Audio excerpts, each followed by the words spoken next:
بسم الله ما شاء الله، الله أكبر. بطرمان الزيتون يا جماعة، وجمال الزيتون. الزيتون العزيزي ده اللهم بارك زي القمر، حلوة قوي.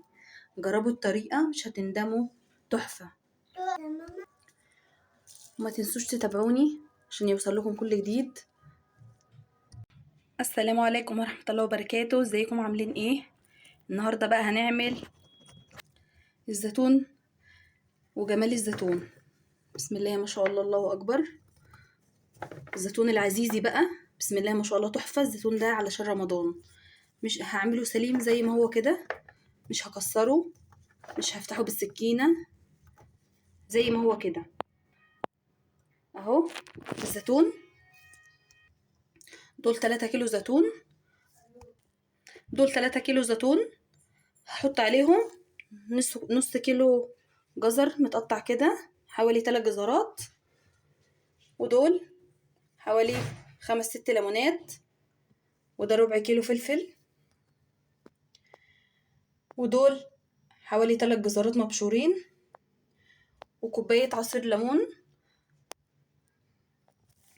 دول حبة البركة، وعصفر، ومعلقة سكر، ونص معلقة ملح ليمون.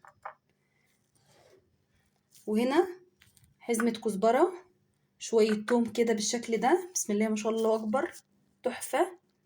وأهم حاجة يا جماعة، الليمون يكون معصور على الإيد أو في العصارة. الليمون ما ينفعش يكون معمول في الخلاط عشان ما يبقاش فيه مرارة، ما يبقاش ممرر الزيتون، لأن الزيتون كده كده بيبقى فيه مرارة، لأن احنا مش فاتحينه ولا حاجة اهو. انا هحط دلوقتي المكونات كلها على بعضها.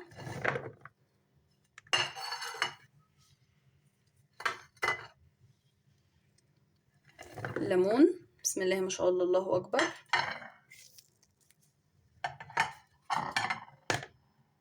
الفلفل، انا هحط الفلفل سليم بالمنظر ده علشان ما يتهريش، عشان الزيتون ده باذن الله باذن الله نعيشنا عشان عزايم رمضان، علشان يطول شويه ما يتهريش مني. وادي الكرفس والثوم، وادي كده الجزر، وكمان هحط ادي العصفر والسكر وحبة البركة ونص معلقة الملح الليمون اللي اتفقنا عليها. دي كده المية، حوالي 5 كوبايات مية. وده كده الملح، حوالي كوباية الا ربع ملح. هقلبهم كويس جدا كده.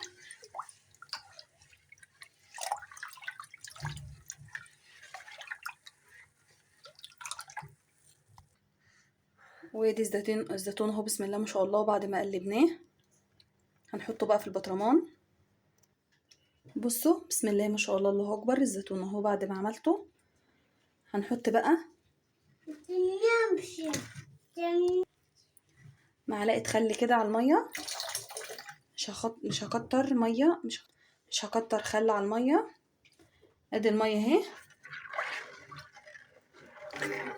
احط عليها كمان كوباية الليمون كده اهو.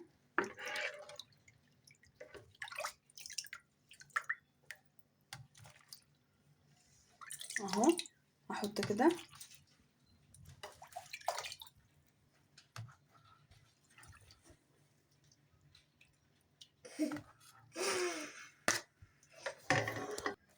اهو. بطرمان الزيتون بعد ما خلص، شوية قشر الليمون ده اللي انا عصراه ده محتاجاه.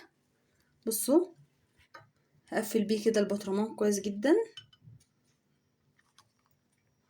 وهضغط البطرمان كده اهو.